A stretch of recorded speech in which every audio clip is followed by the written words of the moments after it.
Welcome to FedScoop TV and our special series on accelerating innovation in government. I'm Wyatt Cash, and we're here today with Todd Wieser. Todd is the Chief Technology Officer at the U.S. Air Force Special Operations Command. Thank you for joining us today. Well, thank you, sir. Appreciate it. Terrific. I want to talk a little bit about digital transformation and how it's enabling a kind of a more mobile government workforce. The Air Force is probably as mobile as they get.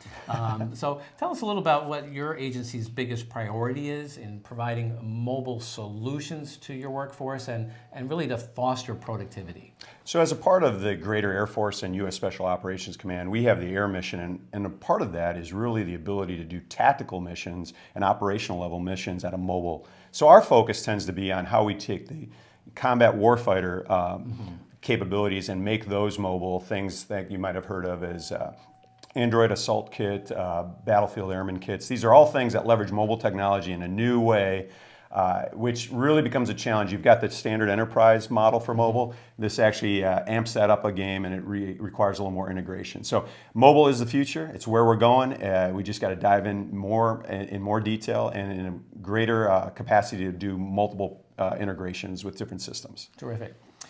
Next, I'd like to ask a little bit more about security, because it's a key issue for IT managers, and we've been hearing a lot about the need to focus on securing endpoints in particular.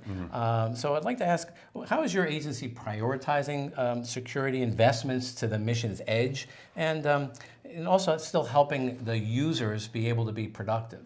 So the key for us is getting in early, right? Good sound security principles is engineer security in early. So part of that is working with our program offices and to make sure that when we're looking at the tactical edge, especially in the mobile, security is baked in early at the data level so that if there is a compromise of that device on the tactical battlefield, those devices can't be exploited. So it's really about, excuse me, educating and making sure that people understand the requirements that we have early and then checking those as we go. It doesn't sound that exciting, but it's really the basics.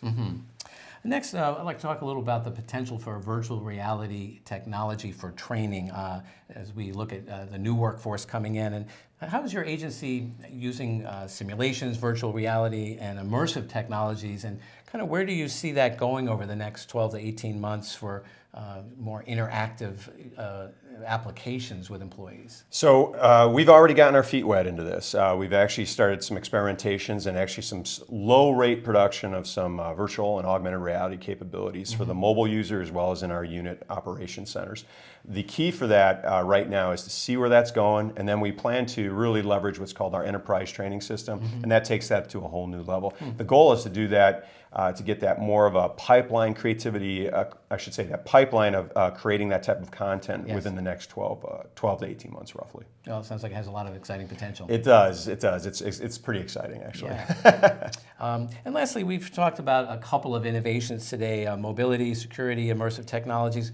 As you look ahead, in what ways is your agency sort of reimagining computing to enhance both the user experience and also improve mission outcomes and productivity? So a key for us is our lane is to make sure that we apply air power effectively for the United States Air Force and obviously United States Special Operations Command.